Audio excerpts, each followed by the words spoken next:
प्रिय विद्यार्थियों, आज हम हिंदी साहित्य के प्रथम प्रश्न पत्र के अंतर्गत आधुनिक काव्य की श्रृंखला के अंतर्गत प्रयोगवाद के बारे में चर्चा करेंगे। प्रयोगवाद क्या है? जैसा कि नाम से स्पष्ट हो रहा है, प्रयोगवाद दो शब्द हैं। प्रयोगवाद, प्रयोग करना, यानी कहीं न कहीं इस धारा के जो लेखक हैं उन लेखकों ने अपने काव्य में भाषा के स्तर पर या विषय वस्तु के स्तर पर नवीन प्रयोगों को महत्व दिया है। हिंदी कविता की वैधारा, जिसमें नए उपमानों को, नए बिंबों को, नए प्रतीकों को, नई काव्य भाषा को, नवीन विषय वस्तुओं को महत्व दिया गया, उसे हम प्रयोगवाद कहते हैं। और प्रयोगवाद का जन्म 1943 में हुआ और इसकी समय सीमा जो समाप्त होती है वो सन 1953 में होती है। यानी प्रयोगवाद की जो समय सीमा की हम बात करें तो प्रयोगवाद हमारा 1943 से 1953 तक चलता है। सन 1943 में जो क्या नाम है इसका, अज्ञे, सच्चिदानंद हीरानंद वात्स्यायन अज्ञे ने तार सप्तक नामक एक पत्रिका निकाली।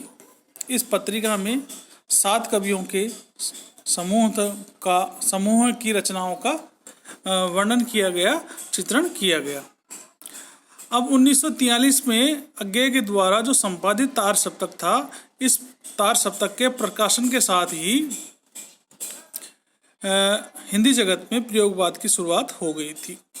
और इस तार सप्तक के जो 7 कवि थे, उन 7 कवियों को सच्चिदानंद हीरानंद वात्स्यायन अज्ञे ने क्या कहा है?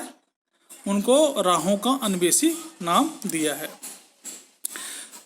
जैसा कि दिख रहा है, प्रयोगवाद का अर्थ नई दिशा में अन्वेषण का प्रयास। अब ये नई दिशा भाषा के स्तर पर हो सकती है, शिल्प के स्तर पर हो सकती है और विषय वस्तु के स्तर पर हो सकती है।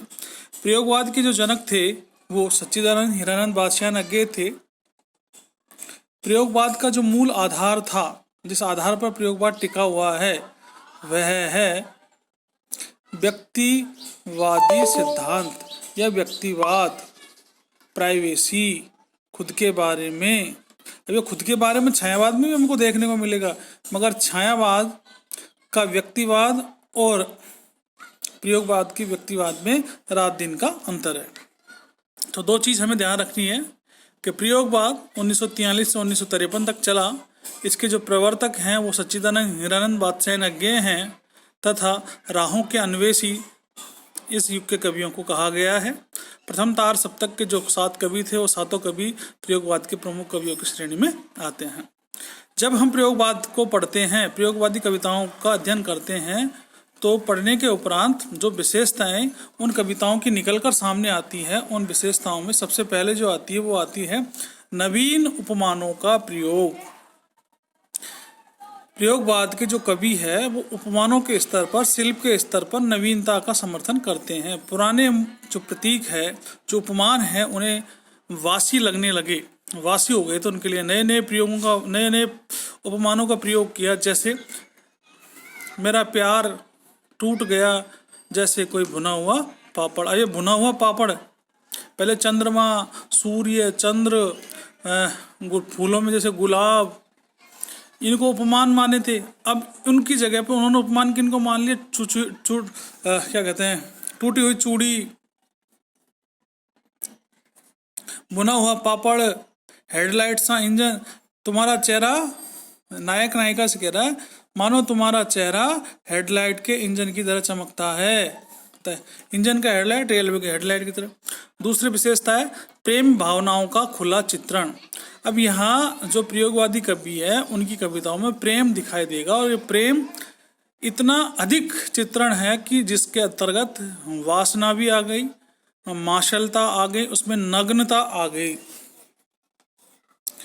बुद्धिवाद की प्रधानता और नग्न यथार्थवाद इस युग के साहित्य में आपको दिखाई देगा, जिसके फलस्वरूप विकृत साहित्य लिखा जाने लगा।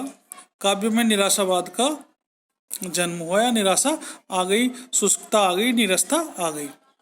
तीसरी चौथी जो विशेषता वो है निराशावाद का चित्रण। इस युग के जितने भी राइटर हैं वो जगत के प्रति निराशावादी थे। वो मानते थे इस जगत में जब हम पैदा हुए हैं तो हमको इस जगत से कुछ नहीं मिला, चारों तरफ निराशा ही निराशा छाई हुई है, तो जिसको देखकर ये लोग भी निराशावादी हो गए। लघु मानववाद की प्रतिष्ठा अगली विशेषता।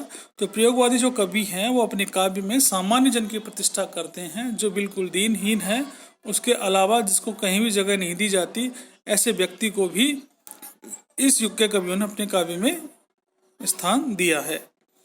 अहम की प्रधानता, अहंकार, अहम यानी अहंकार, अहंकार की प्रधानता इस काव्य की नेक्स्ट प्रमुख विशेषताओं में आती है, जिसके फलस्वरूप नैतिक कुंठा, खींच, झुंझलाहट का प्रभाव हमको कविता के ऊपर दिखाई देता है। सामान्य विषय वस्तु को महत्व दिया, जैसे चाय की प्याली, गरम पकोड़ा, ठंडी बियर, गधे का पैर, क्या कहते हैं, टूटी हुई चूड़ी, रेल का पहिया, मोटरसाइकिल का टायर, इस तरह के शब्दों को लेकर इन्होंने कविताएं लिखी, शीर्षक भी दे दिया।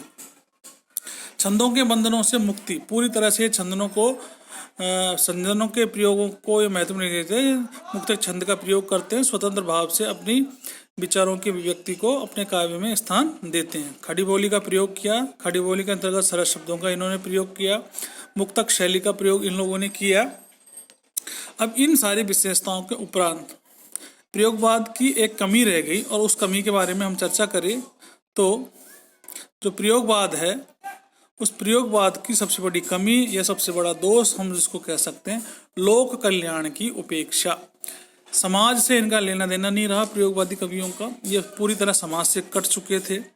प्रेम का वर्णन नग्नता के साथ किया, बुद्धिवाद की प्रधानता अधिक लगा दी, जगत के प्रति निराशावादी हो गए, अहम की प्रधानता इन्होंने करी, जिसके फलस्वरूप ये लोक से कट गए, समाज से कट गए, लोक कल्याण की भावना से कट गए, और ये ऐसी विशेषता थी जिसके कटने के कारण यह साहित्य ज़्यादा नहीं चल पाया।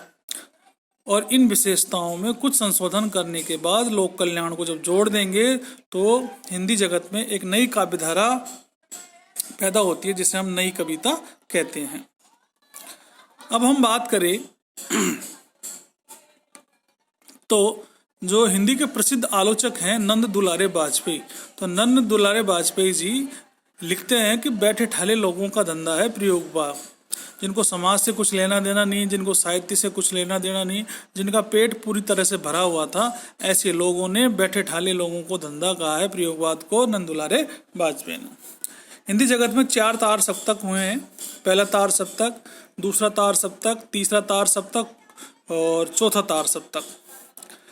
जो प्रथम तार सप्तक है वो 1943 में हुआ, और इसके 7 कवि प्रयोगवाद के प्रमुख कवि हैं,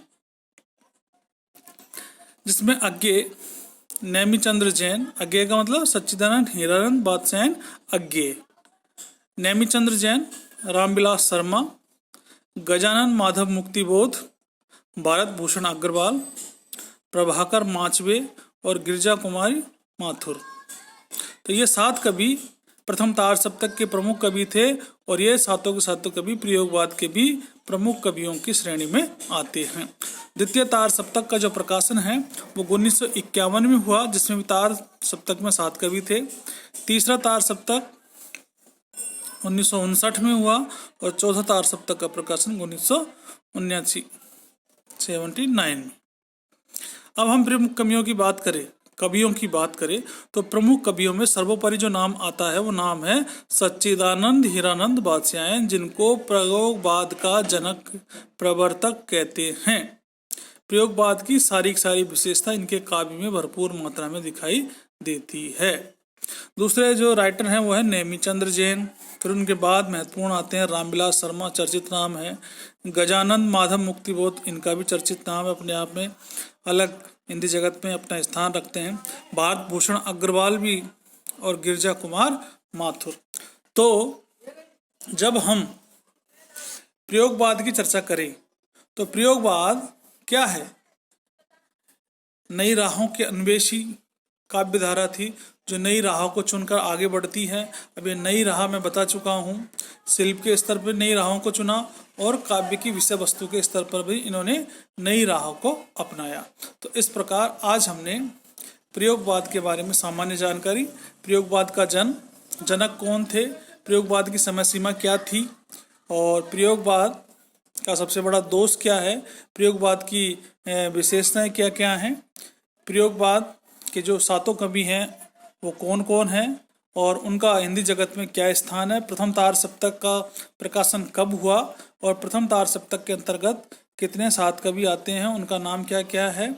नेक्स्ट जो हमारा ई व्याख्यान होगा, उस ई व्याख्यान के अंतर्गत हम इन कवियों के बारे में डिटेल से अध्ययन करेंगे। तो आज हमने प्रयोगवाद के बारे में पढ़ा। प्रयोगवाद की विशेषताओं के बारे में हमें ज़्यादा ध्यान देना है। प्रयोगवाद की जो विशेषताएं मैंने ऊपर के पृष्ठ पर अंकित की है, आप उनको लिपिबद्ध करके याद कर सकते हैं। थैंक यू, धन्यवाद।